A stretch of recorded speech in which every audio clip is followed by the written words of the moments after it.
एक समय की कथा है कि भगवान सांकृति आदित्य लोक गए।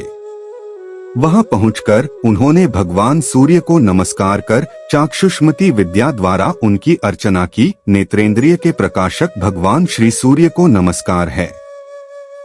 आकाश में विचरणशील सूर्य देव को नमस्कार है। हजारों किरणों की विशाल सेना रखने वाले महासेन को नमस्कार है। तमोगुण रूप भगवान सूर्य को प्रणाम है। रजोगुण रूप भगवान सूर्य को प्रणाम है। सत्वगुण रूप सूर्य नारायण को प्रणाम है। हे सूर्य देव, हमें असत से सतपथ की ओर ले चलें। हमें अंधकार से प्रकाश की ओर ले चलें। हमें मृत्यु से अमरत्व की ओर ले चलें। भगवान भास्कर पवित्र रूप और प्रतिरूप प्रतिबिंब प्रकट करता हैं। अखिल विश्व के रूपों के धारण करता, किरण समूहों से सुशोभित, जातवेदा, सर्वज्ञाता, सोने के समान प्रकाशमान, ज्योति स्वरूप तथा ताप संपन्न भगवान भास्कर को हम स्मरण करते हैं। ये हजारों रश्मि समूह वाले सैकड़ों रूपों में विद्यमान सूर्य देव सभी प्राणियों के समक्ष प्रकट हो रहे हैं। हमारे चक्षुओं के प्रकाश रूप अदितिपुत्र भगवान सूर्य को प्रणाम है। दिन के वाहक, विश्व के वहनकर्ता सूर्य देव के लिए हमारी सर्वस्व समर्पित है। इस चाक्षुष्मति विद्या से अर्चना किए जाने पर भगवान सूर्य देव अतिहर्षित हुए और कहने लगे, जिस ब्राह्मण द्वारा इस चाक्षुष्मति विद्या का पाठ प्रतिदिन किया जाता है, उसे नेत्र रोग नहीं होते और न उसके वंश में कोई अंधत्व को प्राप्त करता है। 8 ब्राह्मणों को इस विद्या का ज्ञान करा देने पर इस विद्या की सिद्धि होती है। इस प्रकार का ज्ञाता महानता को प्राप्त करता है।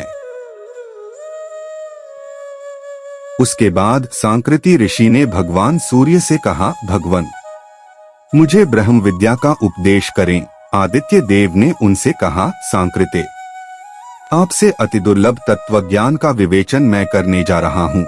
उसे ध्यान से सुने, जिसका ज्ञान प्राप्त कर लेने पर आप जीवन मुक्त हो जाएंगे। आप समस्त प्राणी मात्र को एक अजन्मा, शांत, अनंत, ध्रुव, अव्यय तथा तत्वज्ञान से चैतन्य रूप देखते हुए शांति और सुख पूर्वक रहें। अवेदन अर्थात आत्मा परमात्मा के अतिरिक्त अन्य किसी का आभास न हो, इसी का नाम योग है। यही यथार्थ चित्तक्षय है। इसलिए योग में स्थित होकर कर्तव्य कर्मों का निर्वाह करें, कर्म करते हुए निरस्ता न आने पाए। योग की ओर प्रवृत्त होने पर अंतःकरण दिन प्रतिदिन वासनात्मक चिंतन से दूर होता जाता है। साधक नित्य ही परमार्थ कर्मों को करता हुआ हर्ष का अनुभव करता है। जड़ मनुष्यों की भोग प्रवृत्तियों, ग्राम्य चेष्टाओं से वह हमेशा जुगुप्सा, घृणा करता है। किसी के गुप्त रहस्य प्रसंग को अन्यों के समक्ष नहीं कहता, अपितु वह पुण्य कृत्यों में ही हमेशा संलग्न रहता है, जिन कृत्यों से किसी प्राणी को उत्तेजित न होना पड़े। ऐसे दया और उदारता पूर्ण सौम्य कर्मों को वह करता है। वह पाप से भयभीत रहता और भोग साधनों की अभिलाषा नहीं करता। वह ऐसी वाणी का प्रयोग करता है जिसमें सहज स्नेह और प्रेम का प्राकट्य हो तथा जो मृदुल और औचित्यपूर्ण होने के साथ साथ देश, काल, पात्र के अनुकूल हो। मन से, वचन से और कर्म से श्रेष्ठ पुरुषों का सत्संग करते हुए जहाँ कहीं से भी प्राप्त हो सके प्रतिदिन सद्ग्रंथों का अध्ययन करता है। इस स्थिति में ही वह प्रथम भूमिका वाला कहलाता है। भवसागर से उस पार जाने की जो अभिलाषा करता है, वही इस प्रकार के विचार को प्राथमिकता देता है। वह भूमिकावान कहा जाता है और शेष आर्य दूसरों की तुलना में श्रेष्ठ कहे जाते हैं। जो योग की दूसरी विचार भूमिका से युक्त हैं, उनके लक्षण इस प्रकार से हैं। वह ऐसे ख्यातिलब्ध श्रेष्ठ विद्वानों का आश्रय ग्रहण करता है जो श्रुति, स्मृति, सदाचार, धारणा और ध्यान की उत्तम व्याख्या के लिए अधिक चर्चित हों। वह पदार्थों के विभाग और पद को उचित रीति से जानता है तथा श्रवण करने योग्य सत्शास्त्रों में पारंगत हो जाने पर कर्तव्य के निर्णय में कुशल हो जाता है। मद, अहंकार, मात्सर्य, लोभ और मोहादि की अधिकता उसके चित्त को डावाडोल नहीं करती। बाह्य आचरण में यत्किंचित यदि उसकी स्थिति रहती है तो उसका भी उसी प्रकार परित्याग कर देता है जैसे सांप अपनी केंचुल को छोड़ देता है। इस प्रकार का सद्ज्ञान संपन्न साधक शास्त्र, गुरु और सत्पुरुषों के सेवा सहयोग द्वारा रहस्यपूर्ण गूढ़ ज्ञान को भी प्रयत्न पूर्वक स्वाभाविक रूप में हस्तगत कर लेता है। इसके पश्चात वह योग की असंसर्गनामी तीसरी भूमिका में प्रवेश करता है, ठीक उसी प्रकार जैसे कोई सुंदर मनुष्य साफ सुथरे फूलों के बिछौने पर अवस्थित होता है। शास्त्र जैसा अभिमत व्यक्त करते हैं, उसमें अपनी स्थिर मति को संयुक्त करके तपस्वियों के आश्रम में वास करता हुआ अध्यात्म शास्त्र की चर्चा करते हुए पाषाण शैया पर आरूढ़ होते हुए ही वह संपूर्ण आयु बिता देता है। वह नीति पुरुष चित्त को शांति पहुंचाने वाले अधिक शोभाप्रद वन भूमि के विहार द्वारा विषयोपभोग से विरत होकर स्वाभाविक रूप में उपलब्ध सुख साधनों को भोगता हुआ अपना जीवन यापन करता है। सद्ग्रंथों के अभ्यास और पुण्य कर्मों के किए जाने से प्राणी की वास्तविक पर्यवेक्षण दृष्टि पवित्र होती है। इस तृतीय भूमिका को प्राप्त करके साधक स्वयमेव ज्ञानवान होकर इस स्थिति का अनुभव करता है।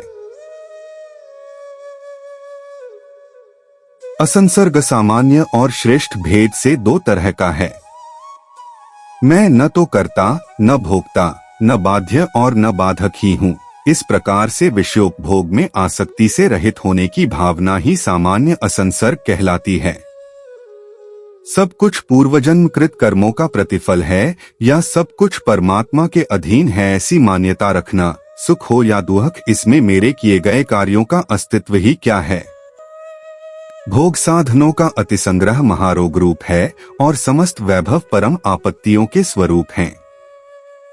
सभी संयोगों की अंतिम परिणति वियोग के रूप में है। मानसिक चिंताएं अज्ञानग्रस्तों के लिए व्याधि रूप हैं। सभी क्षणभंगुर पदार्थ अनित्य हैं। सभी को कालकराल अपना ग्रास बनाने में संलग्न है। शास्त्रवचनों को जान लेने से उत्पन्न अनास्था से मन में उनके अभाव की भावना को पैदा करता है। यह सामान्य असंसर्ग कहलाता है। इस प्रकार महान पुरुषों के निरंतर सत्संग से जो यह कहे कि मैं करता नहीं, ईश्वर ही करता है, या मेरे पूर्व जन्म में किए गए कर्म ही करता है, इस प्रकार से समस्त चिंताओं और शब्दार्थ के भाव को विसर्जित कर देने के पश्चात जो मौन, आसन और शांत भाव की प्राप्ति होती है, वह श्रेष्ठ असंसर्ग कहा जाता है। अंतःकरण की भूमि में अमृत के छोटे अंकुर के प्रस्फुटन की तरह ही संतोष और आह्लादप्रद होने से मधुर प्रतीत होने वाली प्रथम भूमिका का अभ्युदय होता है। इसके उत्पन्न होते ही अंतरंग में शेष भूमिकाओं के लिए भूमि तैयार हो जाती है। इसके बाद होने वाली दूसरी एवं तीसरी भूमिका में भी साधक कुशलता प्राप्त कर लेता है। इस तीसरी भूमिका को इसलिए सर्वोत्कृष्टता की श्रेणी में गिना गया है क्योंकि इसमें साधक सभी संकल्पजन्य वृत्तियों को पूर्णतः त्याग देता है। अद्वैत भाव की दृढ़ भावना से द्वैत भाव स्वतः समाप्त हो जाता है। चौथी भूमिका को प्राप्त साधक इस लोक को स्वप्न की तरह स्वीकार करता है। प्रारंभिक तीन भूमिकाएं जागृत स्वरूपा हैं तथा चौथी भूमिका स्वप्न कही जाती है। पंचम भूमिका में आरूढ़ होने पर साधक का चित्त शरऋतु के बादलों की तरह विलीन हो जाता है, मात्र सत्व ही शेष बचता है। चित्त के विलीन हो जाने से जागतिक विकल्पों का अभ्युदय नहीं होता। सुषुप्त पद नाम की इस पंचम भूमिका में संपूर्ण विभेद शांत हो जाने पर साधक मात्र अद्वैत अवस्था में ही अवस्थित रहता है। द्वैत के समाप्त हो जाने से आत्मबोध से युक्त हर्षित हुआ साधक पंचम भूमिका में जाकर सुषुप्त घन आनंदप्रद अवस्था को प्राप्त कर लेता है।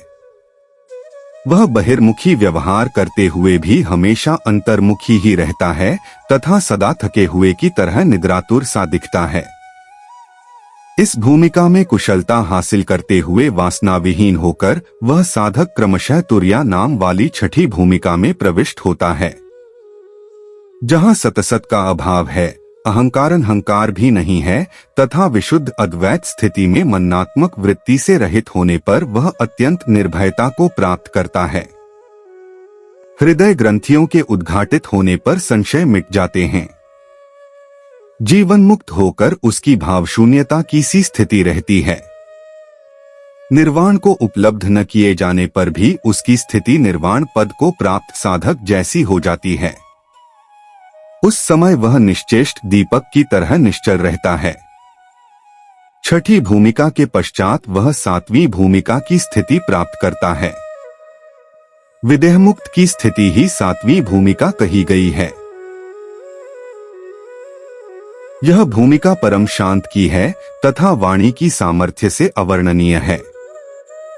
यह सब भूमिकाओं की सीमा रूप है तथा यहाँ संपूर्ण योग भूमिकाओं की समाप्ति है। लोकाचार, देहाचार और शास्त्रानुगमन को छोड़कर अपने अध्यास को नष्ट करे। विश्व प्राज्ञ और तेजस के रूप में यह समस्त विश्व का स्वरूप ही है। वाच्य और वाचक में अभेदता रहती है और भेद होने पर इसकी उपलब्धि संभव नहीं। इन्हें क्रमशः इस प्रकार जाने, प्रणव की प्रथम मात्रा अकार विश्व, उकार तेजस और मकार प्राज्ञ रूप है। समाधिकाल से पहले विशेष प्रयास पूर्वक इस संबंध में चिंतन मनन करके स्थूल और सूक्ष्म से क्रमशः सब कुछ चिदात्मा में विलीन करे। चिदात्मा का स्वस्वरूप स्वीकार करते हुए ऐसा दृढ़ विश्वास करे, मैं ही नित्य शुद्ध बुद्ध मुक्त सत्तारूप अद्वितीय परमानंद संदोह रूप एवं वासुदेव प्रणवकार हूँ। चूंकि आदि मध्य और अंत में यह संपूर्ण प्रपंच दुहक देने वाला ही है, इसलिए हे निष्पाप सबका परित्याग करके तत्वनिष्ठ बने। मैं अज्ञान रूपी अंधकार से अतीत, सभी प्रकार के आभास से रहित, आनंद रूप मल रहित शुद्ध मन और वाणी से अगोचर प्रज्ञान घन आनंद स्वरूप ब्रह्मा हूँ, ऐसी भावना करे। यही उपनिषद है।